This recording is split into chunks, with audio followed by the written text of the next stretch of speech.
We only got a couple of card reviews this week, but some of them are really great cards in the right deck. Hi everyone, this is D Summon from Mushu Report, where we cover all things Lorcana, and we only got 4 card reviews for Rise of Floodborn this week, which makes me really worried about the amount of card reviews we're going to be getting at one go in the next couple of weeks. But anyway, here we are. So first up, let's start off today talking about Madam Mim Fox, one of the nice, most interesting cards to talk about for this latest set of reviews. So Madam Mim, she's a 3-cost character for Amethyst with 4/3 stats, and she's inkable for a Rush character. Kind of a direct contrast to Rafiki and Zeus, who are both not inkable.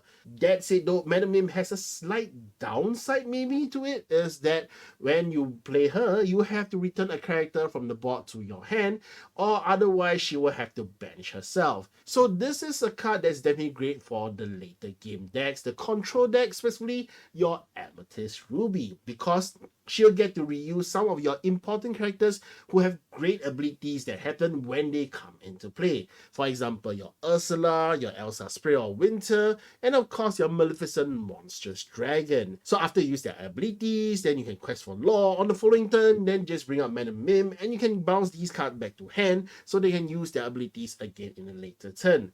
That being said though, you have to remember that this kind of maybe slows down your play a bit unless you have a lot of ink at your disposal, because by bouncing them back to hand, unless you have say like 10 to 11 ink, you won't be getting to summon out that Ursula until your very next turn, which means that's one turn wasted that she could have been generating lore.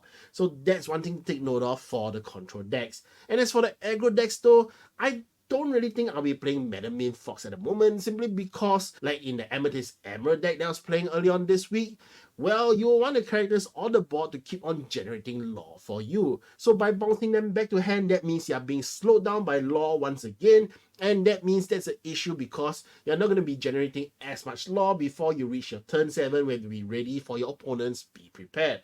So yeah, that's one thing you definitely want to consider when you're playing Madam Mim Fox. Definitely a great card in the right deck, but not for the aggro decks in my opinion for now. Next up, we have Merlin Rabbit, a 4-cost uninkable Amethyst card that gives you a card draw when he comes into play, and also gives you another card draw when he leaves play.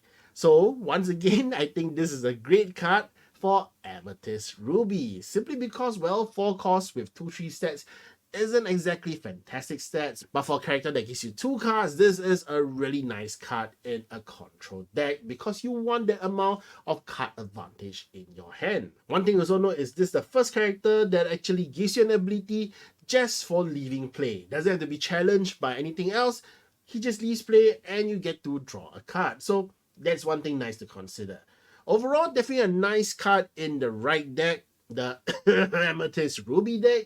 But yeah, I'm not too sure where else can be played for now. And then we have Last Stand. This really nice card for the Amber Ink, which is most well known for now for having Rapunzel. So Rapunzel is able to survive challenges, especially after you use her ability, because she has a very nice amount of willpower there. So after that, you can just get Rapunzel to crash into some other character that you can take out. For example, Ursula, which has 8 willpower. Then just activate Last Stand after that, and you can get rid of that Ursula nicely. So this is a one very nice removal card, the very first one basically for Amber Ink. And this is definitely nice for the Amber Steel decks, the Steel Song decks, because that deck so far is very good at handling the aggro decks because of Grab Your Swords. They can clear out a lot of characters very quickly, but they don't have any removal for now, which is limited mainly to Let It Go and of course Dragonfire, your action cards that can actually take out a character directly. So it's a very nice card, and I expect Amber decks to definitely consider playing a couple. And then we have Fang Crossbow, a 3-cost Sapphire item card, which is really interesting simply because it's the first item card with direct 2 abilities that you can make use of. The first one is already pretty decent, just for 2 ink, and by exerting this card, you get to reduce the strength of a character by -2. So this is a really nice ability you can make use of if you have extra ink. The other one though is something that's gotten quite a few people talking, which is by banishing this card, you can get rid of a dragon. So one thing is currently there aren't that many dragons in the game. There's specifically only one Maleficent Monstrous Dragon, but of course we know there are more dragons coming in Rise of Floodborn, namely Sisu, because Sisu has already been confirmed via the accessories of Rise of Floodborn, which means we know there's at least definitely one more dragon coming. And of course, there could be more dragons from Raya and the Last Dragon, where Sisu is actually based on, because she has a whole family of dragons, her brothers and sisters, so they could all be coming into Rise of Floodborn, and then there'll be a lot of dragon targets for this Fang crossbow. And then we have Madam Mim, because Madam Mim, she's a shapeshifter. You've seen her as a fox. Now, take note that in the Sword in the Stone, she actually has a dragon form as well. So that's one dragon that I think will have a very high chance of getting released in Rise of Floodborn. And then let's not forget the Guardian of Lost Souls, the powerful, the pleasurable, the indestructible Mushu. Mushu is of course not confirmed at the moment, but we've seen quite a lot of Mulan cards getting released so far, so hopefully Mushu will finally be coming out in Rise of the Floodborn. And that's about it for the dragons in the main Disney shows that people will know about. Eric from The Gamer also has an article for the various Disney characters that are dragons that might be coming out that we could be seeing, so that's something to look at. I have the link to the article in the video description as well.